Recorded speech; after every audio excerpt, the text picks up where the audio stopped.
Classic Cinema with the Sage Sister followers. Sisters, I should say.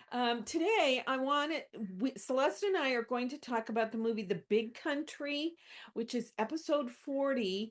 And I want to say that it's sponsored by my podcast, Story Power, which is on Spotify, YouTube, and Apple. I also publish it on my website, Sage Woman Chronicles. So you can also find Story Power on Patreon, where every time I've started doing this, every time I publish a Story Power, I post something for my patrons. So welcome. And Celeste and I were just talking about something really interesting, and I want you to say that as soon as I tell a little bit about this movie. You may not have heard about it. It was released in 1958. It is a Gregory Peck, William Wyler, uh, and William Wyler's brother, I've forgotten his name, production. Gregory Peck's the star, but he also was one of the producers. And it's a very different kind of Western. So Yeah. Gregory Peck's character is a sea captain, and he has fallen in love with a woman from Texas. And Texas is a very different kind of place to live, and the attitudes of the people are very different than back Yeah. east. Yeah. Well, So, he's a sea captain slash his family in the East owns the the company. the So shipping line, the right, shipping company, so right, his family has generated quite a bit of income. So yes. she makes it they make it very clear in the introduction, Carol Baker, who plays the woman who's fallen in love with him. I think she went to school, like And I'm finishing thinking school. we did go to finishing school, which it's Carol Baker is she's the Pat Terrell. daughter, and she is the daughter of Charles Bickford, who they call him Major Terrell, or Henry is his name. Yeah. In the area that they go to, which is out it, I love some of these movies that show Texas and just how friggin' big Texas is. The 1880s Texas. Right. And I was saying to Lucinda before we started recording is I I I every time, which I watch this movie a lot, every time I watch this movie, it's so interesting to me how it doesn't feel like it's the 1880s. Hmm. It doesn't feel like your typical Western. Um, where there's other Westerns and movies you watch and you're like, oh yeah, this is so, 1880s. Yeah, it doesn't have all the Western tropes. No, it doesn't have the Western tropes. That's very, Yeah, very true. And except that's for probably why. there is at the end like a showdown, a you know, Yeah, gunfight well, I showdown. mean, she brings her fiance, Uh-huh. Pat, and she brings in His name is Jim McKay. Jim McKay. Yeah. Gregory Peck. Um, they do right away when they get off the stagecoach, he's dressed very different, doesn't have a cowboy hat on. You can tell he's supposed to look like a fish out of water, Right. literally. Yeah, and he He's in the middle does. of nowhere. He's in the middle of friggin' nowhere. Right. And, no ocean or water. I mean, it's dry land. It's Right. Texas. And it's really just this open plains, and there's no greenery, and they make it very stark on purpose. Right. However, um it's really interesting how everyone is looking at him very different from the beginning. Right. And he does such a good job of not caring how everyone is looking at him. They're all like, and he's just like, hi, And hi. they're making jokes about Yeah, his they're making these hat and jokes about his hat. And he's yeah. like, oh yeah, that's kind of funny. Right. And I one of the things I loved about it, and I stopped and went back and looked at it. When the very opening credits are the wheels of the stagecoach and Stagecoach. seeing the stagecoach going. And then once they get into town, it draws back and we get to see the town. And there aren't Oh, very many what is it, like houses. six buildings? Yeah, Yeah. well, well, they're a little bit more than that. But I'm thinking, where do the shopkeepers live? They must live above their shops They because I must. think Right. it looks like Right. the only standalone house is Julie Maragon's house. She's played by Gene Simmons, and it's next to the schoolhouse. Schoolhouse. She's Yeah, the school teacher. she's the school teacher. And Yeah. so they all must live above their shops. So, and it isn't a very, you're right. It's on like one street, and Oh, then it's you so make a small. turn and go to her house and the schoolhouse. That's pretty much Right. it. Right. That's Right. it. And her So, schoolhouse is actually very nice. yeah, it's not very large, but it's a good sized Yeah. schoolhouse because I'm sure all the ranchers send their kids to school. Oh, absolutely. And the other thing I notice about the film is it's men orient. It's just so dominant Oh, men. definitely. And they Definitely. really make a point that the only other women are possibly the prostitutes and Or the the wives, maybe. well, yeah, We but do it's get not to a see lot. wives at the You party. do. But it's not a lot and they're not prominent characters. Right. But it is interesting as, she's just so proud to bring Jim McKay to her family. And Yeah. she's starry-eyed. You can tell. Carol Baker Yeah. is a really fantastic actress, which a side note on this, she is still the only living uh Member. cast member of this film. Yeah. And the film came out in 1958. Yeah. So it's Well, she amazing. was only like I think she Oh, was she in her wasn't late very old. 20s. No, Yeah. she was not very old when she made this. Or She's the maybe youngest early cast. 30s. Yeah. She Yeah. was pretty young. She was pretty young. Yeah. And they do say that they felt like Charlton Heston's character and Jim McKay, both he and Gregory Peck were probably a little too old to play their parts. They were supposed to be so much younger than you know, Char- uh, Charles Charles Bickford. Bickford, but I still think they do a good job of looking younger than him Well, I because think he's called Major Terrell because of the Civil War. right. He was You know, probably on the Confederate side. This is what I was thinking about today. A couple of different things. First off, uh, I think that Julie Maragon's grandfather died 6 years before the movie starts. And yes. I think he was like the big rancher in Oh, the for area. sure. Oh, yeah, I get that impression too. Yeah. Excuse me. And so Major Terrell was like the second one.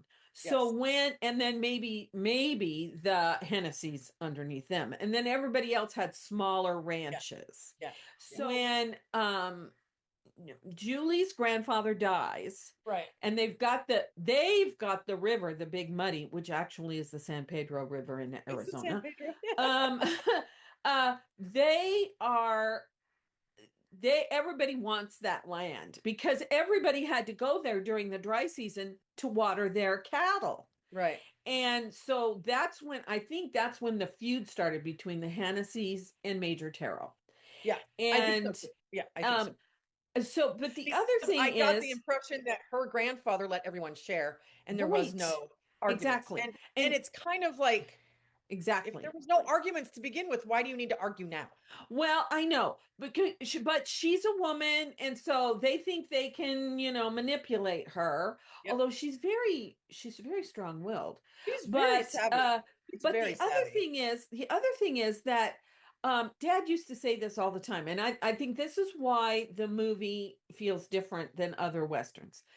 Dad used to say, if you have to give your resume all the time, then you are really insecure. And all the men, except for Jim McKay, have to prove that they're Constantly. men Constantly. all the time. Well, and I think it's so except for Burl Ives. Oh, Um, that's true. the one Yes. it's really important to state that Burl Ives, there was only two Oscar nominations for this film. The Hmm. score, which Weiler did not like the score, and Gregory Peck had to convince him to keep it. And then it gets Oscar nominated. Right. And Yeah. the other thing is bits and pieces of this score throughout music history, other artists have sampled it and put it in different forms into their Hmm. own music. It's that popular. Yeah. So anyway, what I think Burl Ives getting this Oscar nomination is the only two, the music and Burl Right. Ives. And when you watch this, it the cast is amazing. Yes. It is amazing acting. Right. But and Ariel said this. She goes, every time Burl Ives is on that screen, she goes, he steals the show. Yeah. And she goes, Right. and they give him the best lines. They do. I even kept some of them. I I wrote mean, some he of them has down. just, I mean, he has, and Burl Ives embodies, he embodies the torture, the anger, the resentment. He can do like five different feelings Hmm. all in one scene. Yeah. And he Now, takes it throughout this film in agony, right. disappointment. Yes. I mean, he's so amazing. I mean, when we'll talk about this later, but when he's interacting with Buck, who is played by what's his name? Connor. I wrote it down. Chuck Oh, Connors, Chuck Connors. Yeah, Chuck Connors. uh who is like the most insecure character of all So the insecure. characters, Yeah. which So is odd because his father is so he's so self-assured. grounded in who he is. Yeah, Yeah. right. And we once again another mother who's died. We don't know how. Right. And that's the thing though. Maybe the fact that Burl Ives is so confident that for Yeah. some reason Chuck Connor's character, and he has a lot, Burl Ives' character has a lot of sons, a lot of Yeah. children. It's Yeah. not just, Well, and the thing but is, he's the only one that's really insecure, Chuck right. And the Connor's thing when character. guys see him, you can tell right away. Yeah. They want to do something to him. Yes, they want to. Yeah. Now so Gregory Peck meets what is Charlton Heston's character's name? Oh yeah, Steve Oh, Leach. Steve Steve's Leach. the one who picks him up and then he takes him over to Right. Julie's house.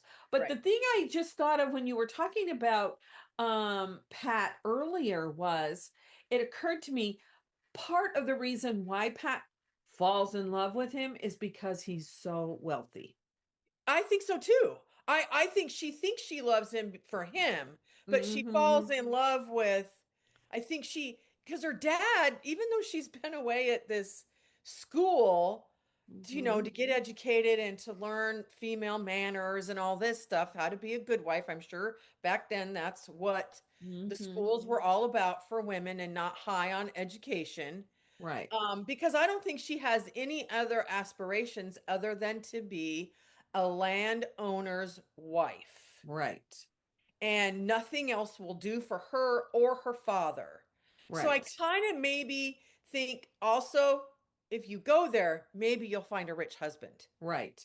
And Well, he and can, this right, yeah, and you're right about the whole missing mother because her mother's dead. We have no idea how no long idea. she's been Right. gone, and she idolizes her father. Oh, yeah. It's kind of Yeah, weird. which is there's this when they have the engagement party. Let's see, I have it here. She and her father are dancing, and he says, "Are you happy? As happy as you should be tonight?" And she Yeah. goes, "Almost." And he says, "Almost." And she goes, "What do I do if he doesn't want to settle here?" And he says, "Well, um, I don't think I can stand being away from you." Right. And he says, "Don't worry, we'll make a Terrell out of him yet," which We'll make a shows Carol us out of him yet. exactly who he is Oh, yes. and who she is. Because she says at one point, I still think you're the handsomest man in this room. Right. Right. And She so idolizes her father in a very yes. unhealthy way. It's Yeah. very unhealthy. But once Yeah. again, what other choices she had when they've been out in the middle of nowhere? Right. And he had to bring her up Now, with, the other you really know, interesting thing is Charlton Heston is so good at this. It's obvious that he is so attracted to oh yeah, Pat. he's In so in love fact, with her. Yep. he's so in love with her. And he does it with just his eyes Oh and yeah, his he's a great actor. countenance. He Well, doesn't say he doesn't say anything. She anything. doesn't. Right. She's trying really hard to not be attracted to him. I think she wants to I think so because he too. doesn't have money. He's just their, Right. They're just the foreman. guy that runs the No land and status. he's No the status. Right. exactly. So they ride back together and those three young men, Or it's four. There's four. is it four? Yeah, it has to Yeah. be four. and they're just hanging out, just bored. You can tell they're bored out of their minds And this is the because I don't thing. think there's just nothing to do. We hardly ever see Buck working. No, we never The see. only time we see him working is when they take the cattle to Big Muddy. Right. So yeah, you're So right. they go after him and they just want to do a little, Right. we're going to welcome you into town, and they do stupid things. Like, Right. they lasso Jim and kind of tease him and take his hat off and shoot at it and do all these silly things. Well, naturally, once they let him go and they're not really doing any harm. They're Right. just childish. Yeah. So Pat takes it upon herself to, we're going to get them, Right. because there's this feud. And you get that right away Yeah. because there's a moment where Jim could stand up for himself to them. And he just is like, why? Fight. And Well, and she says, "Aren't you upset?" right. That's And what I he was going goes, to say. he says, "Greenhorns always have to get knocked around." Always, always. Right. And so he doesn't care, No. and once again, you get the contrast right away of, Mhm. she doesn't think he's manly enough because she doesn't Mhm. understand what it's been like for him to be out to sea. Oh my So gosh. she And doesn't around the understand world. that he's been all over the place. He's a world traveler. And so you get that right away that her world is so small, Right. even though she went over there to school. But still, when she went to school, she was in school. She didn't go Right. anyplace else, Well, right? she might have socialized with the other, families of her Or fellow debutantes. students, No. and maybe Right. that's how she met Jim, was, socializing. Um we all of that is sort of just Yeah. understood. You just know Yeah, that they met and she fell in love with him and right. thinks he's Right. perfect. Yeah. So yeah, right away she's just like, and you So, can see she's very disappointed in him. oh yeah, but the funny thing that you just said, her world is so small. It's ironic that this movie Right. is called The Big Country. It's there. You see the irony all over the place. And that's the other thing that's this funny thing throughout the movie is it's a big country. It's a big country. So they always kind of view him as naive. Right. He doesn't understand the world. Well, the only thing is they never give him a chance, quite Right. frankly. Right. They want him immediately To be to like them. be just like them. Yeah.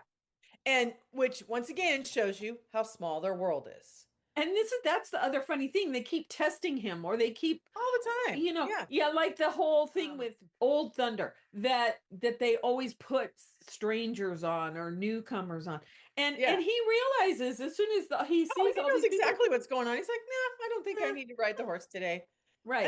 And then once again, Pat gets upset with Yeah. him. Oh, there is one thing I do want to say though. Like everybody's always saying, now don't get lost. It's a big country. Have you Oh, ever all seen? the time. And Right. somebody says to him at the party, "Have you ever seen anything so big?" And he goes, I "Well, love it. yes." "What, you have what?" And he goes, "A couple of oceans." He's like, the ocean. And when he walks away from that guy, the guy's like, the ocean. It's like he doesn't even know what the ocean is. I know. You kind of get that impression he's always lived inland and never, Yeah. he's always lived in Texas, possibly, Yeah. Right. And it is interesting, because, she tells her father, he makes it very clear to all the men and to Steve. I always find it interesting that his last name is Leach. Yeah. Telling him. And so the major's like, let's go. And Yeah. of course, Jim comes out and he's like, really, you don't need to do this.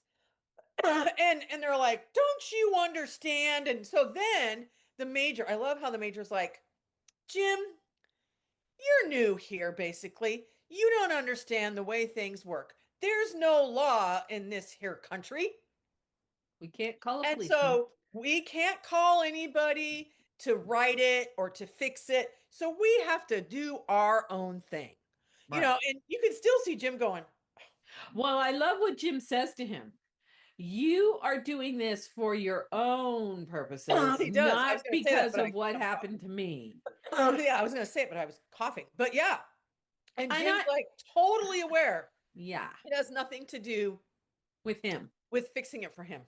Well, and the other thing is, I was thinking about that too. I think maybe the major has just been waiting for some opportunity to True. escalate this Yeah, feud. I think so too. It's always this underlying, you know, Hmm. who's going to win and who's going to convince Julie to sell the land. And, Right. it's going to be me because I have more money than you and blah, blah, blah, blah, blah, blah, blah.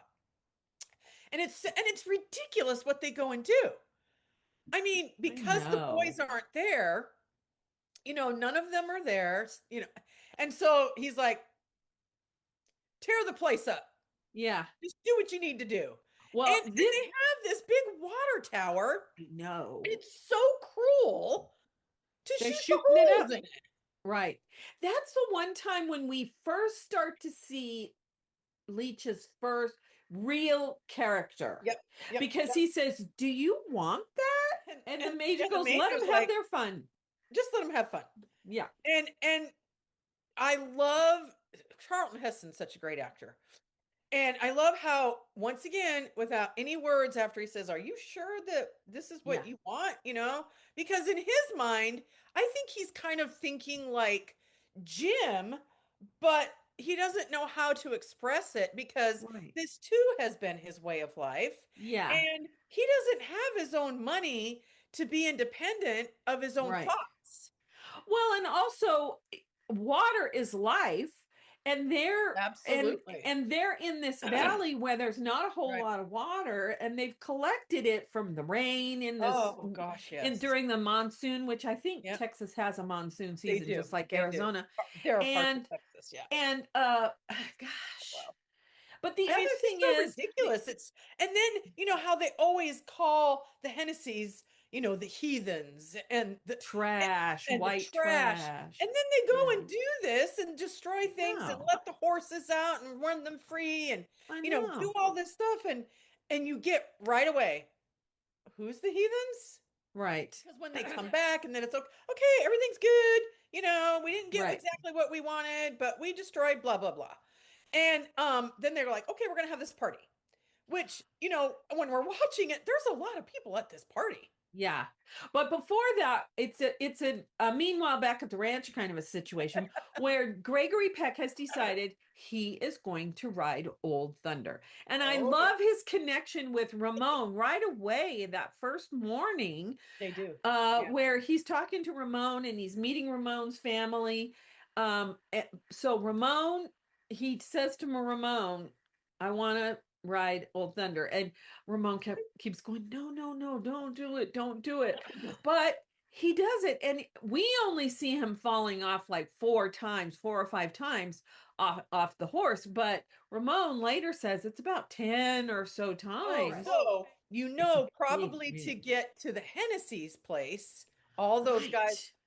So he has time to get on this horse Right. and do all of this Well, and not only that, but once they attack the Hennessy place, they go into town to get and the look for them. guys. Yep. So they're gone for A God knows long how many time. hours. Yeah, And that's the other thing you see, you're right. That's immediately you go, oh, he's been waiting for this opportunity I think he to has. to find the trouble to make it to draw the line even more Yeah, on who's worthy of Big Muddy and who's not. right. And I'm going Yeah, to show you through brute force yeah.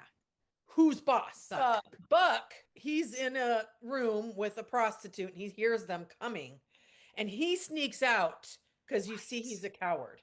Right. And it He makes me is. sad. I mean, let's give Chuck Connors a credit because he plays this role so well. And he Hmm. and he crouches down and he's crawling and he's trying to hide behind things and he jumps into the back of Of a this of wagon. a wagon and crouches down and he's watching everything through this little crack. Right. And they drag those boys out. I know they bring Where's him to. Buck? Oh, he's long gone. He left town. And I think they thought at that point they'd probably be pretty safe because Buck wasn't around. Right. Well, then, of course, what does the major do? let's not do anything in front of all these ladies and gentlemen.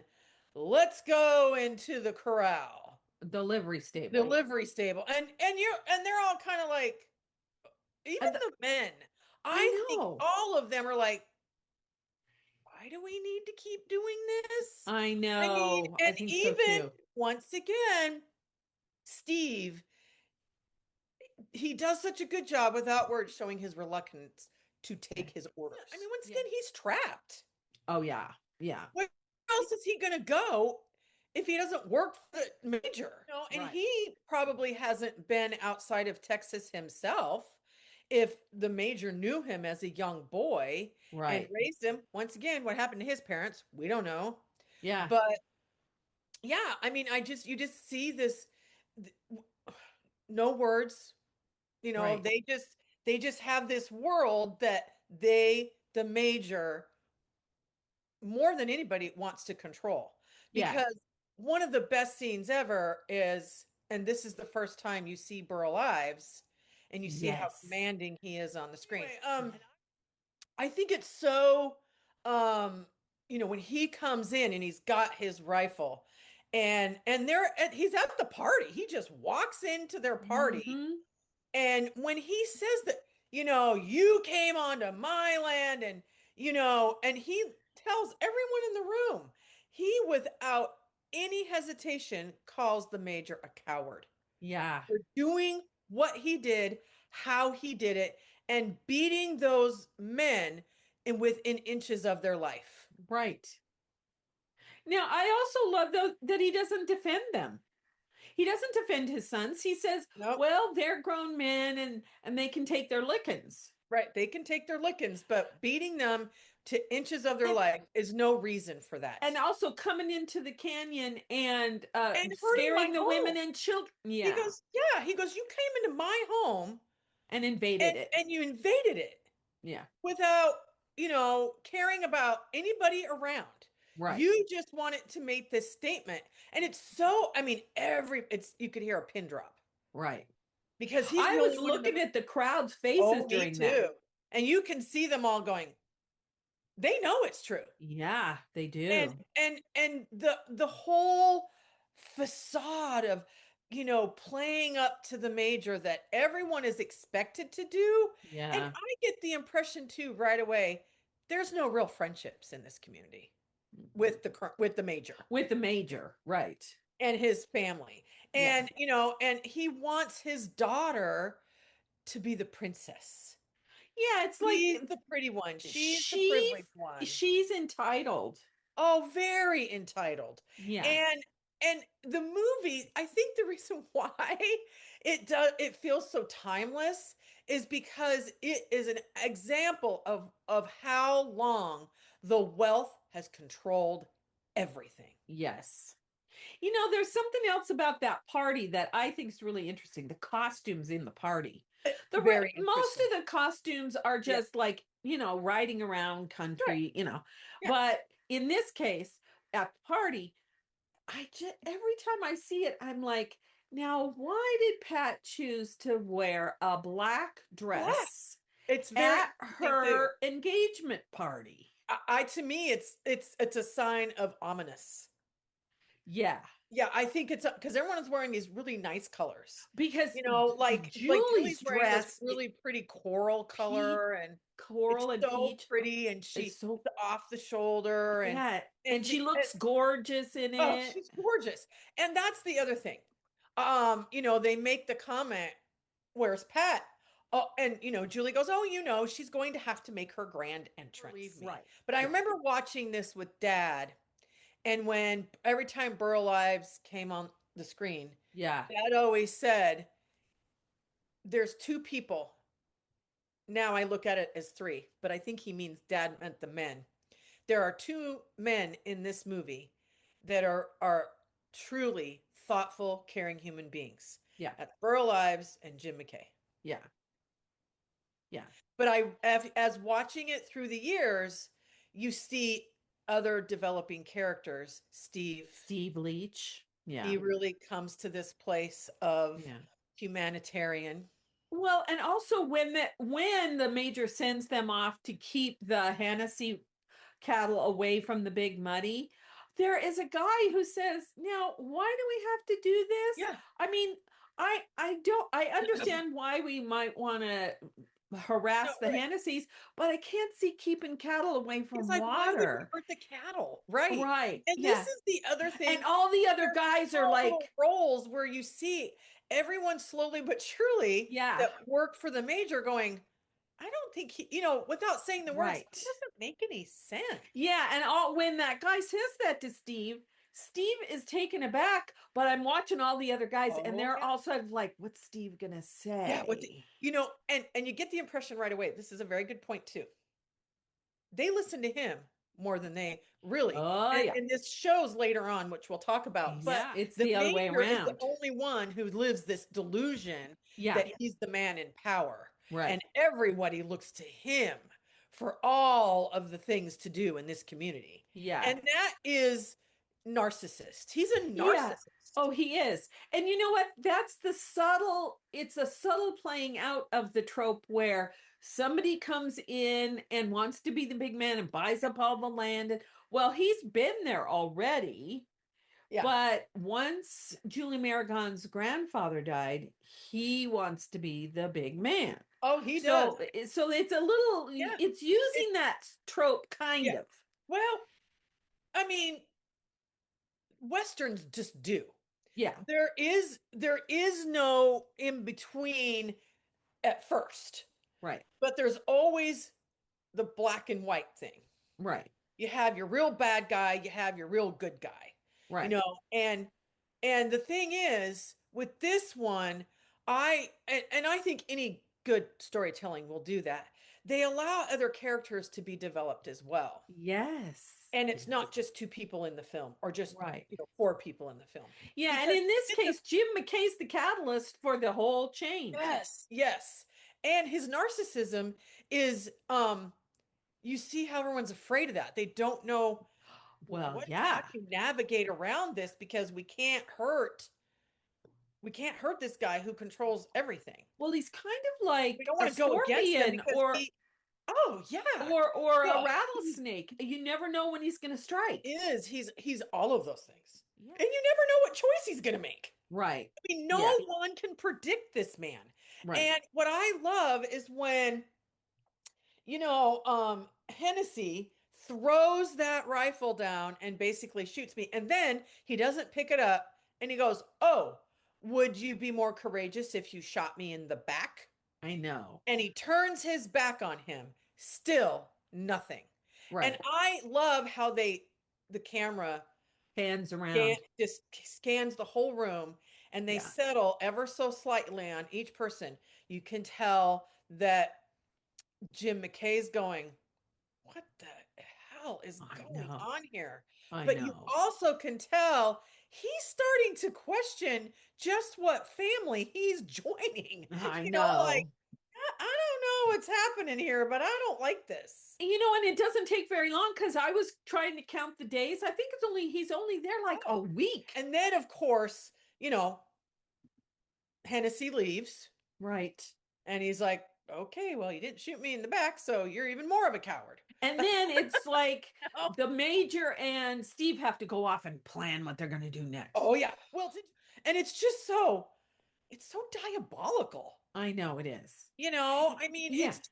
it's really quite repulsive because I think Charles Bickford does such an amazing job. I think he was underrated in this role as well because I know actors say it's fun to play the bad guy, but Charles Bickford does it in such a way where he plays this character where he truly believes he's the only good guy in the whole That's right. country. Yeah. I'm the Right. only good guy here. Right. I know what to do, what's best for this country. I know how I'm going to lead this. I am the Right. leader. I will always be the leader, and everyone is going to look to me for all the answers. Right. Now And let's talk about Jim going off to buy the Big Muddy because he yeah, is, even though he's like questioning what's going on with the Hennessy's and the yeah, Major and Pat, he's looked around and he wants to be a rancher. Well, I think he's really decided that is the life for him. And Yeah, it's interesting because, as soon as this party starts and Julie comes in, she goes, the major starts talking to her. She right. goes, "Oh, just stop asking me about big money." I think it's a gift that Jim McKay shows up. Oh And yeah. I think it might be even that night, he decides, I am going to go look at big money. And Right. somehow he gets this little map of the whole community I and where think big money Ramon is. helps him. Oh, well, Yeah. Ramon's, I Cause mean, like, once because he again, says Ramon you're or either bondage. north, I can't remember exactly how it goes. You're either Right. north or south of the Right. road or east or west of the river or something like Yeah. that. And so when And he goes to plus get he's this, got his compass, plus he can right. navigate by the Well, it's so great. stars. He's like, what kind of watch is that? Oh, Yeah, it's a compass and it tells me north, south, east, and west. And I got right. this little map. I'm gonna go on my own. And And it's before sunrise, I so think. he goes, he's out, he's got his food, he's camping out in the because obviously it's gonna take a long It time to takes get him there. all day and Right. and the net part of the next day to get to the ranch. Which is so funny because he pulls up there and Julie's painting the little cottage because there's the big Right. house. Right. And she doesn't see that it's Jim right away. So she's painting the little cottage that she stays in and she's like, "Oh my gosh." So she gets a rifle and she's hiding and that's a cute scene. And then, there's all these little conversations that happen and um they're taking part of the day just to chat and talk about big money and she talks about her grandfather and And she you know shows him the river and shows him the river and how important it was for her grandfather to share. right. He never wanted to have sole ownership because it's kind of like you get this impression who can own water? Right. I mean, and this is not a lot going on, especially certain times of the year. Well, and he was probably like a community builder kind of a person where if I give water to all the ranchers, then Yeah. we can help each other prosper. We're a community. You're right. He is Right. a very community oriented guy. Yeah. And so is Julie. I Yeah. think Julie's very practical like that too and she is yet another person who has I think she's a very broad thinker as well, but she must be Hmm. because she's educated. She's a school teacher. Yeah. And And you I have to get go to the college impression. to do that.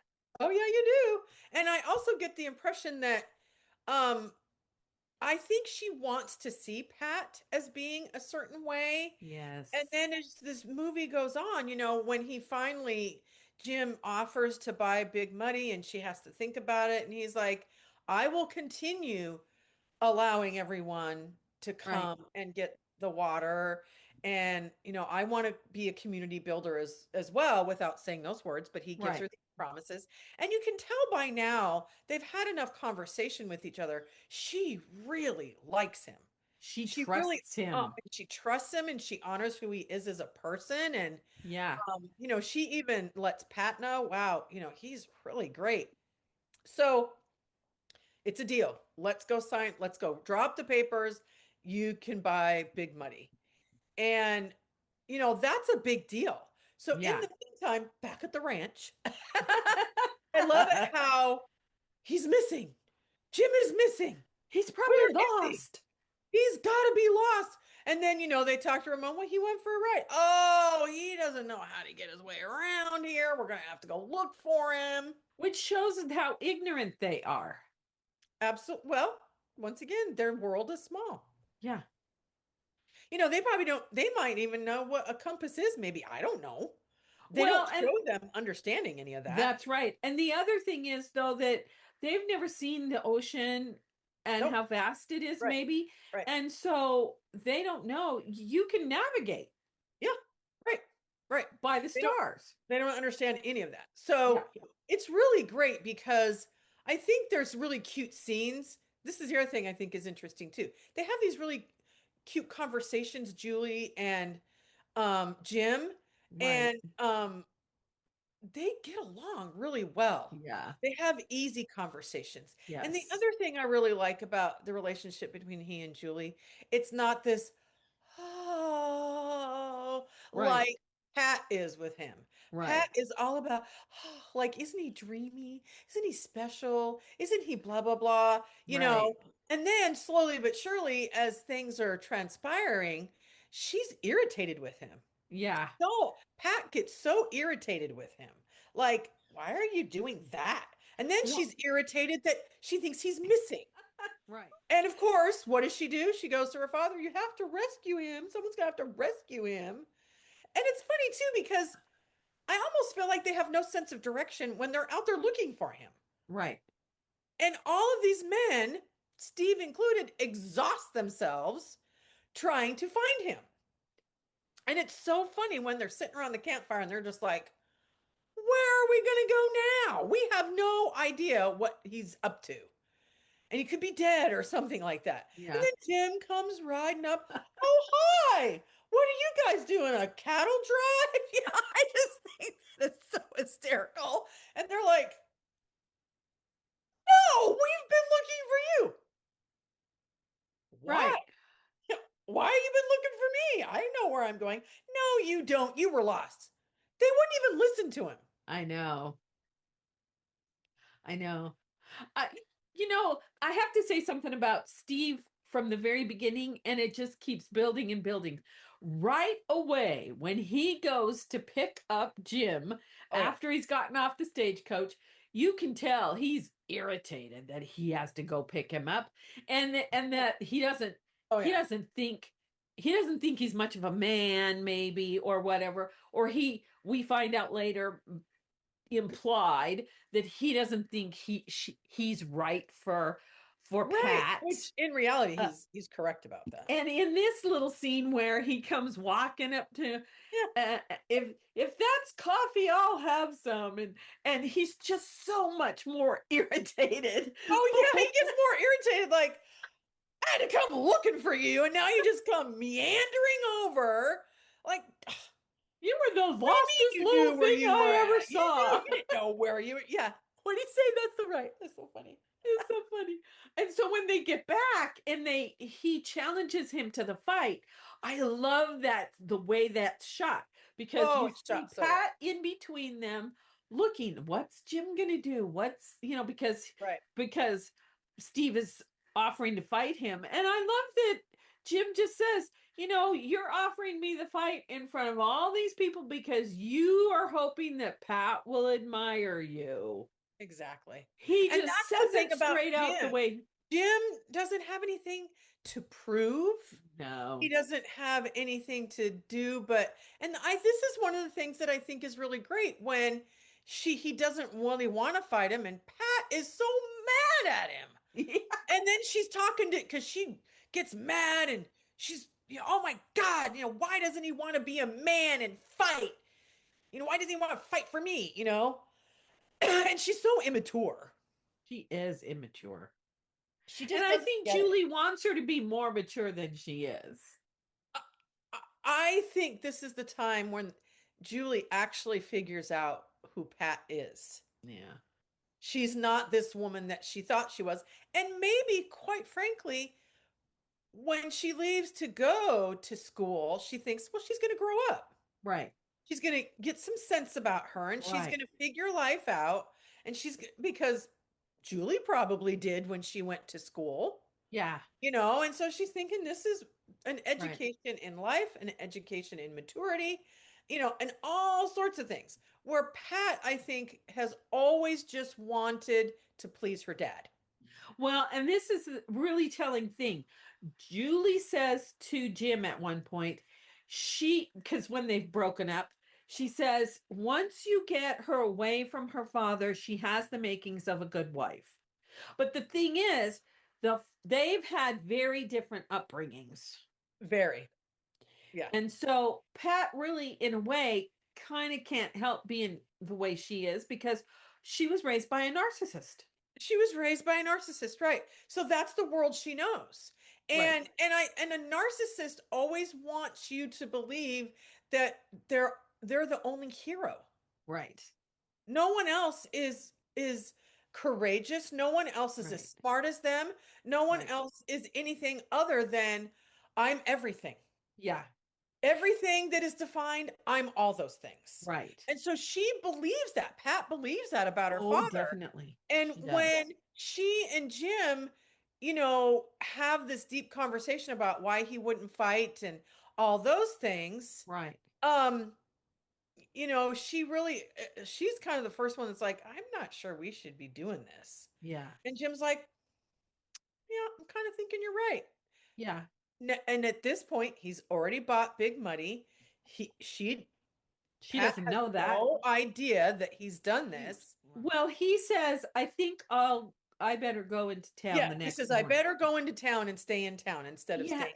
And is I it agree you after should do that? that.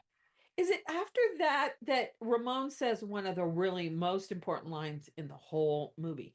I think it's after that Julie goes to the ranch and to see Pat, and that's when she says, "Oh, I've sent him away." That's when they find out that he rode Old Thunder, and they go to ask Ramon about it. Did Mr. McKay ride Old Thunder?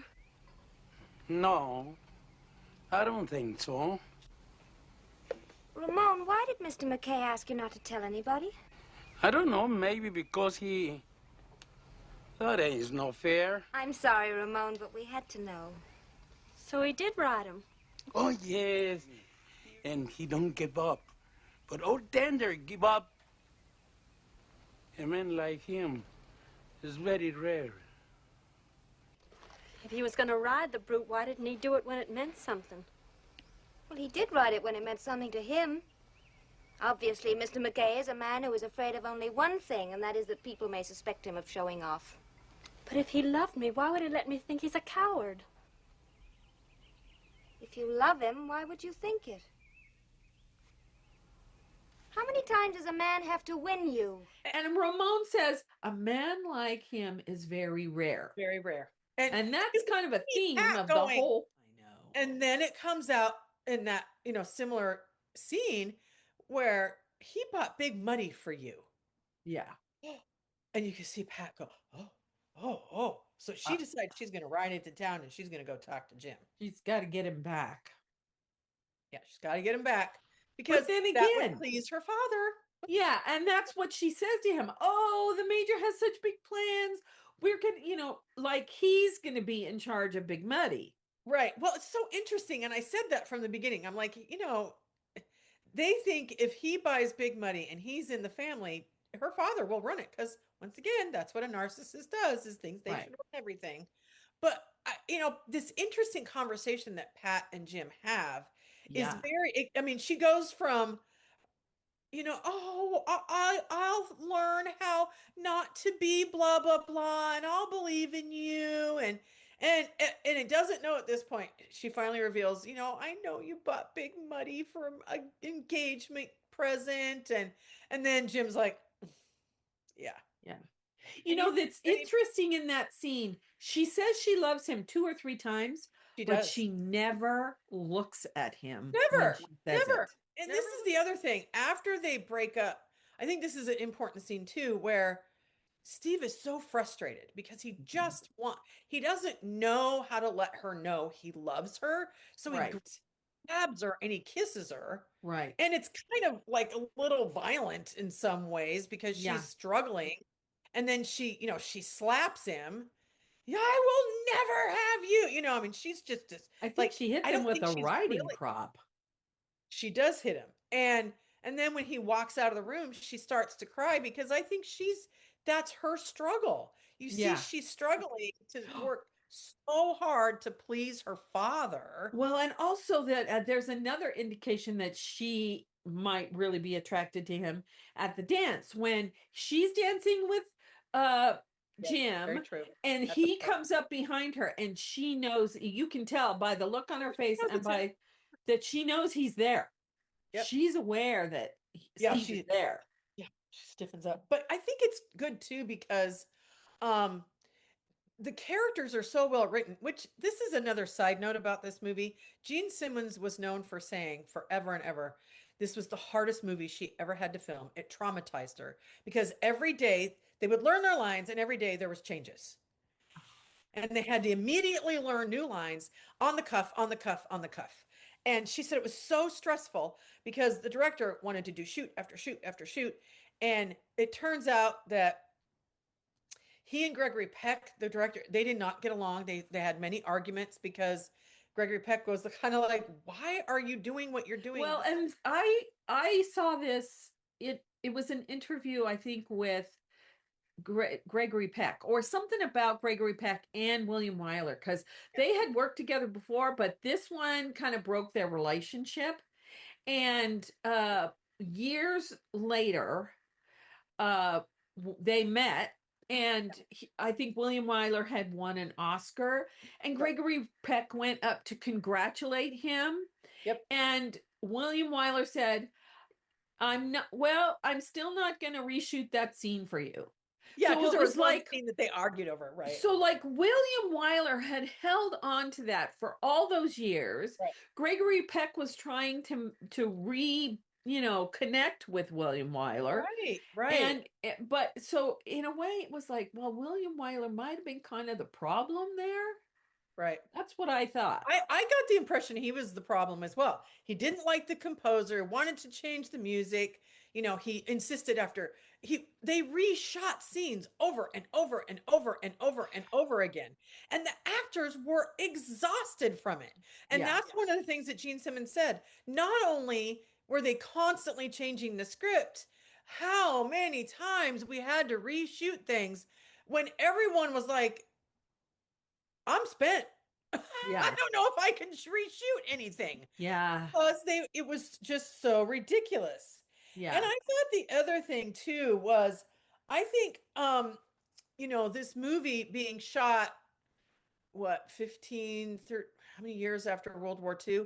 William Wyler kind of wanted to make like a statement about anti-war. I believe Gregory Peck saw it as toxic masculinity, which they didn't have those words back then. Right. But, I think he saw it as a true Western, but also as an evolutionary process of characters.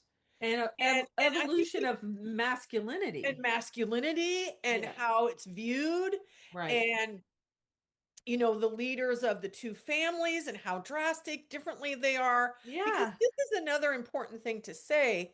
When you get to the Hennessy Ranch, and Buck has kidnapped Julie.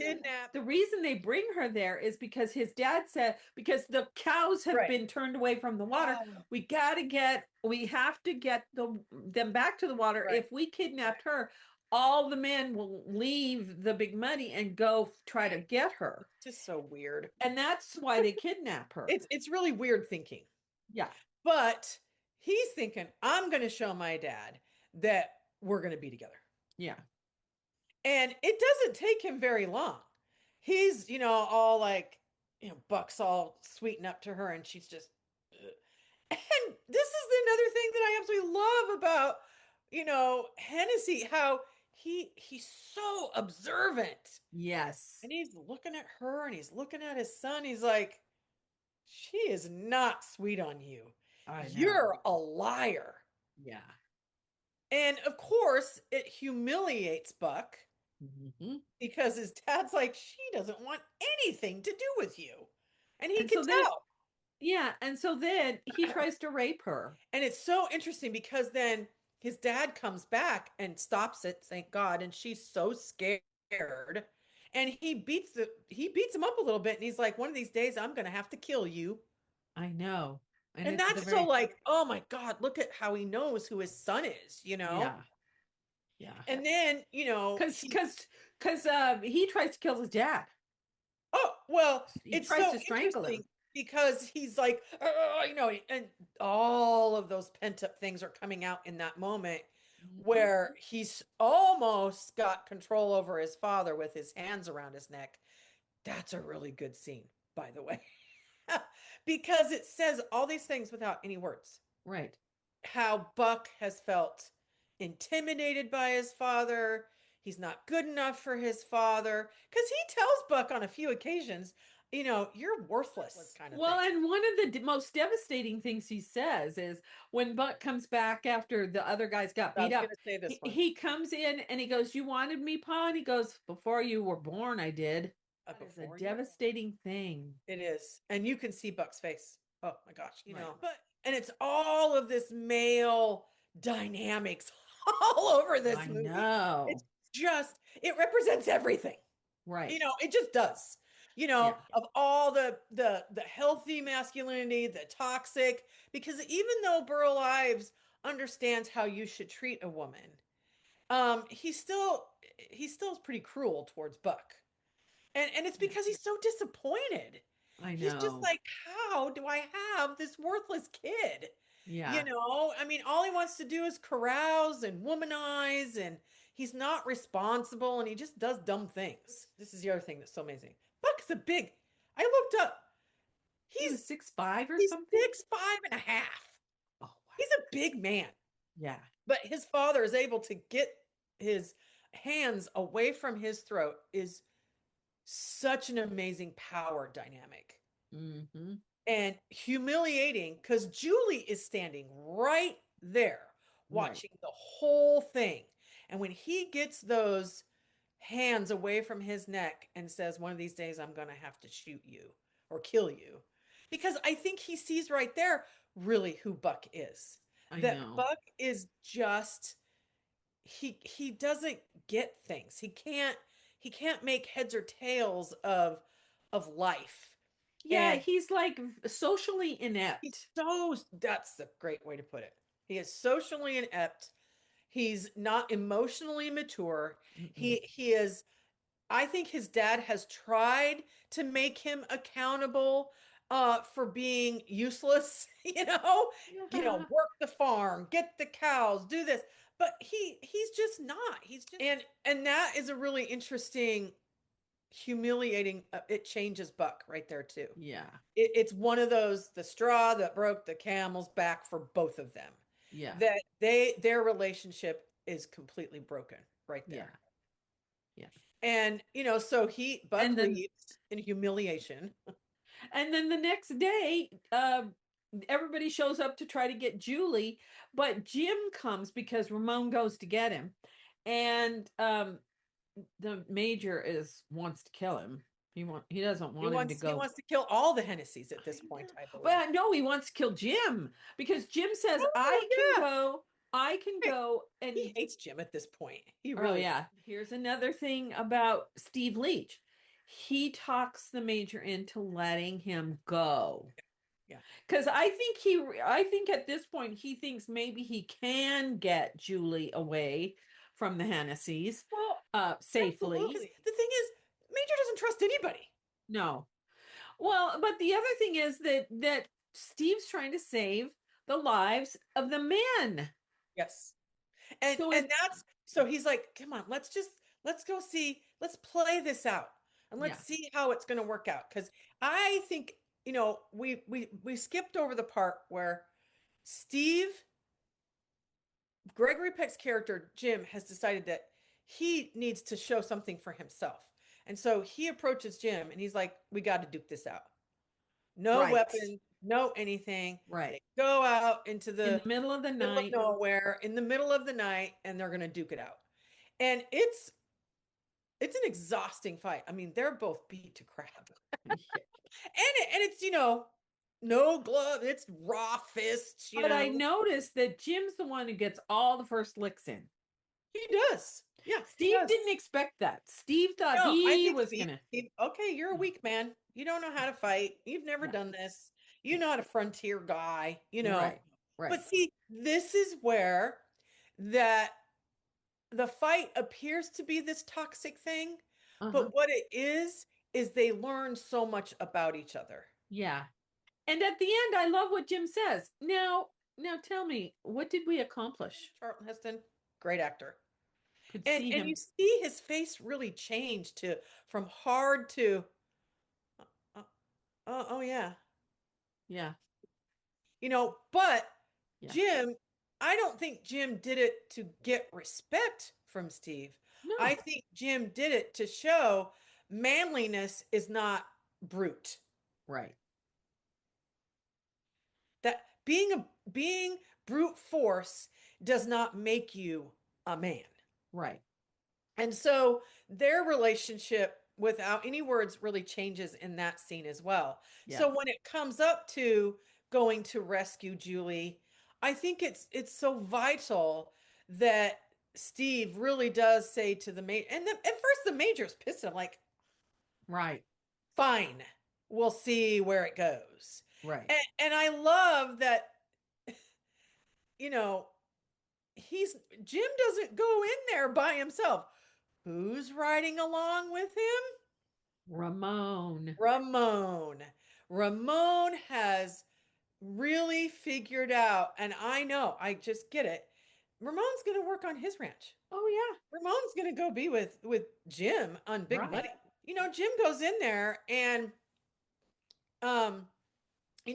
there's a bunch of guys with rifles all over the hills and everything, and they're told to let them in safely. And Buck is standing behind Julie and says, "You say or do one thing, I'm going to kill him." Right. So that whole scene is so interesting. And the thing I really get from the Hennessy, especially the father, is he's just trying to earn a living, and he just wants to work the land and have his cows, and he doesn't want to, he's not a bully. He wants his family to prosper. He just wants everyone in his family to prosper and things to just be, why can't we all get along? Right. And I think the other thing, he was an interesting casting choice because Burl Ives was not a thin, robust man. He's overweight. He's got a belly. Yeah. But yet he's so strong, and he's got it, and he can, get his son to get off of his neck there, that struggle, and he's trying to problem solve all of these things. Right. In the best way he knows how. Right. He's just trying to problem solve. And then here comes Jim riding in. So I think at the time, as he goes out to talk to Jim, and Buck threatens to kill him, so don't you say a word. And all Jim is like, I just want to get Julie and get out of here. And he does promise him to let him have water. Yeah, he goes, I want to make peace. You can have water. I feel this way. And he's kind of like, you can see his, Hennessy thinking about it, like, oh, okay. So then, immediately Julie's like, oh no, I intend to be here. I came here. I come here all the time. Well, she's putting herself between the gun hand. And she's kind of putting him between the gun and it. And he's looking at her, Julie, and he's looking at Jim, and he's like, oh. So he kind of says, what did you do? Why are you? Oh, you two. Oh, I see what's going on here. And then it's like all of a sudden he just gets it. But Buck is, bleh, Right. Buck just wants her. And, Hennessy says out loud, oh, you two. Oh, I can look at you. Look how you're looking at each other. And of course, without words, Julie and Jim look at each other like, oh yeah, we do love each other. And Buck smacks the heck out of her. It's the only time that Jim is violent without thinking about it. Very true. Because she's been attacked, he's gonna, he and Jim jumps up, and he and Buck start to fight, and once again, who's getting in the punches better? Jim. Mm-hmm. he keeps and they roll off the porch, and then of course his father's got it right. He's like, oh no. Because he pulls a gun on Jim. Right. He pulls the gun on him. This is the other thing that we skip, but it doesn't matter. There's these guns that are these antique guns that at the beginning of the movie, Jim brings to Pat's dad, because he says, hey, I understand you're a gun collector, and I thought you might appreciate these. And they're dueling pistols. And the dueling pistols, yeah. And but Jim ends up with those guns again. He just has them in his pack on the horse. not for any use. So that's interesting that, Hennessy gets those pistols out. And he's like, this is what, so they're only one-shot pistol. You're gonna duel it out. And Buck is like, I don't know how to shoot those things. Good, it'll be a fair fight. It'll be fair. And I think that's so interesting that, he is a father. He knows there's a high chance that Buck is going to die. Turn. Well, of course, Buck, being the coward, turns to shoot fast before the count is up and grazes Jim in the head there. Right. And of course, that's frightening. And you can finish telling the rest. Well, the thing that I think is so sad about this is where we really see that Buck is a complete coward because it's Jim's shot. Buck crawls behind the wagon. Yeah, he goes, his dad says, too. His dad says, it's your shot. And he does take aim at him, but then he hides behind the wheel. And it's so sad. He just shoots the ground because he's not going to kill Buck. Oh. And his father goes over and spits on him. That's so sad. Then the next thing that's sad is, Jim's going to take Julie, right? And Buck goes and gets a gun from one of his brothers or one of the people on, and he's going to kill Jim, and then his dad has to kill him, and it's like it's the next day after he said, "Someday I'm going to have to kill you," right? But the poignant part about that is he didn't want to kill him. No, I mean, I love this scene, and every scene that he does, you go, this is why this man won the Oscar, because he holds him and he's like, oh, and he's just so angry, and all these emotions come out all at once. And why did this have to happen this way? And he's so heartbroken. Everyone, stop shooting, because there's this shootout going on. He follows Jim and says, it's got to be me. It's got to be the two of us, right? And so he tells everyone to stop shooting, and then he calls out to the major, you and I are going to meet up. It's just going to be us. And the look on the major's face is so like, I finally got him where I want him. Right. Well, these two men are going to kill each other. And that's what makes Hennessy different than Major Terrell, because he's giving up his life for his family. He is. Yeah.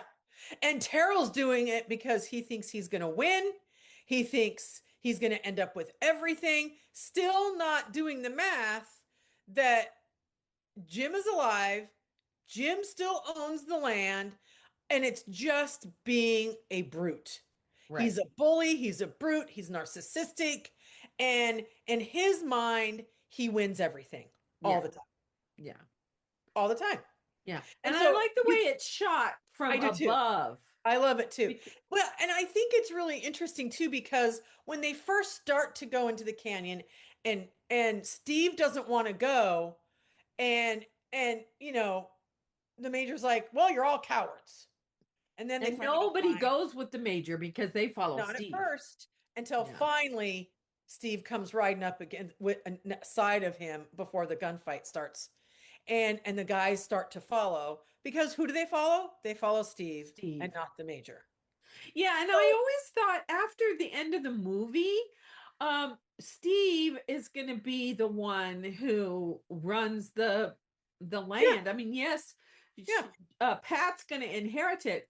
But they're going to eventually they'll get married. Right. Yeah. And I do think, it kind of reminds me of, many really, really good movies. Once you get rid of these two toxic people, everything else stops being toxic. Right. Yeah. And it's the major who's making everything toxic. Oh, the major is just, but I think you have to play a character like that with that commitment. Yes. Because Charles Bickford is committed to playing the major in every worst way. He is horrible. Yeah. He does And it's such a real. good job. One of the parts that I always think is so interesting is when he goes off by himself, and then Charlton Heston rides up behind him. The look, and then all the other guys. The look on his face is so smug. Oh, he's so smug. Right. He is so smug.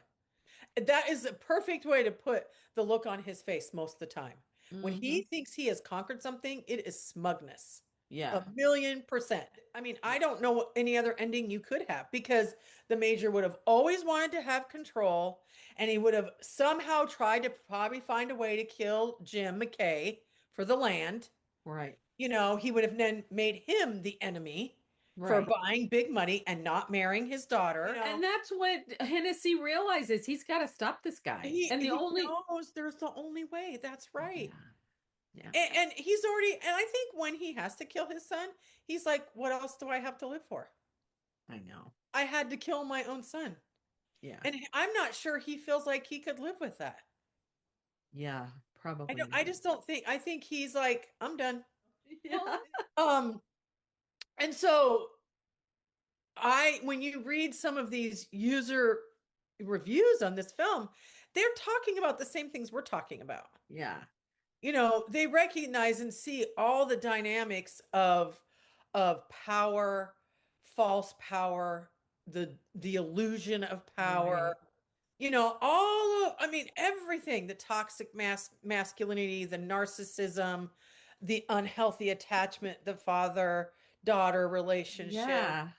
Well, and I'm going to compare this to another movie because somehow it came into my feed, I think, on YouTube about Suddenly Last Summer by Tennessee Williams. And in the like user reviews or watcher reviews, Yeah. viewer reviews, somebody said this is the case of a parent acting like their child is their spouse, and there's a term for it, and Yeah. it's not exactly that way with the major, It's and kind of close though. but it's Yeah. close. Yeah. Suddenly Last Yeah. Summer. Oh, gotcha. Well, at least on her side, I think it's she's more her, because I mean, she kind of really indicates a couple times too, is like, who's going to compare to you? right. What man is ever going to compare? And you can see him. Yeah. You know, so younger, when I heard this about Charlton Heston not really getting a lot of pay and blah, blah, blah. And when I found out, oh no, I'll do this for Orson Welles, I went, oh, maybe he's not what I thought he was. Yeah. He's more, and I love how he really wanted to play this character with all the gusto that he could in The Big Country, because boy does he, and he owns it, and his evolutionary emotional process throughout the movie is really, really spot on. Yeah. So because standing up to the major is like, whoa. Yes. Well, and not only that, I always like to think about what's going to happen after the movie's over. And I always think he's the one who's going to be able to help Pat grow up. I think he's going to help her grow up. I think he's going to help keep the peace. Yes. Because the other question is, who's going to run the Hennessy Ranch? He's going to have to do it. I mean, you know, Hennessy is dead. Well, no, Steve Leach is going to run both places? The majors.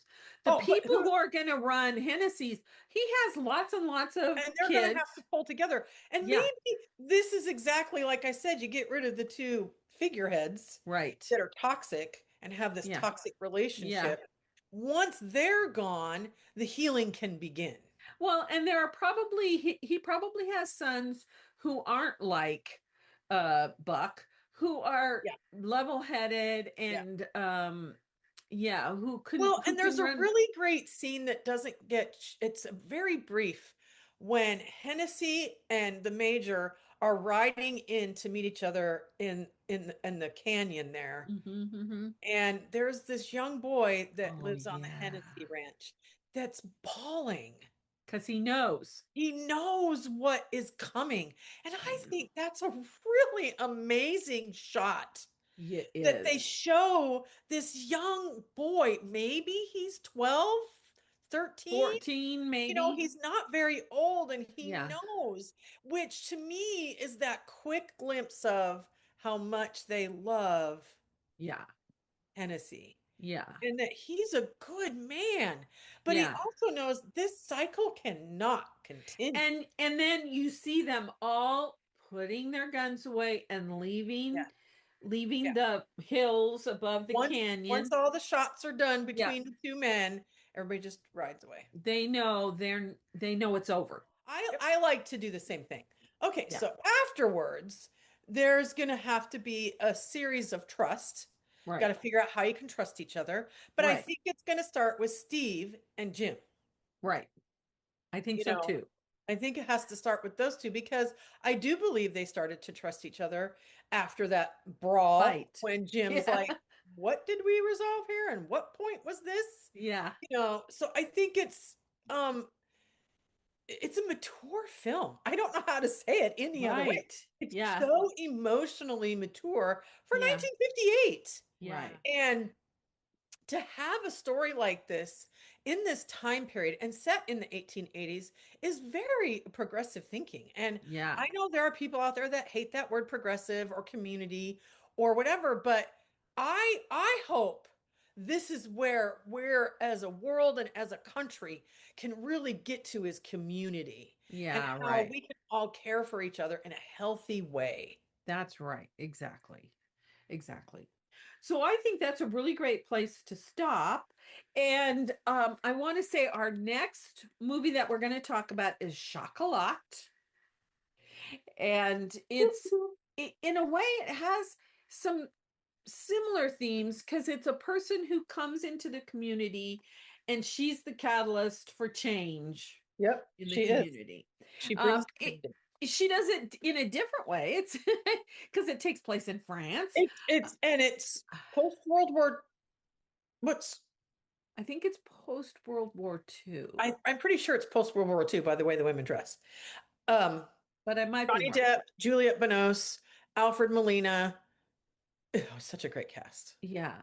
Uh, Leslie Caron is Leslie in it. Caron. So good. Dame Judi Dench. Yep. Oh. Yeah, so great. Oh my God. So I hope that you'll come watch it. Don't forget to like and subscribe.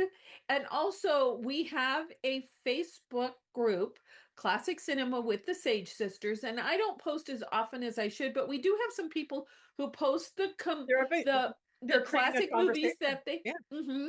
Yeah, and I try to post occasionally, but I have so many irons in the fire. Yeah. I'm pretty busy too. So. And yes, so go check those out. And thanks for watching. Yeah, we had a long conversation today. Yeah, and we'll and we'll see you next time.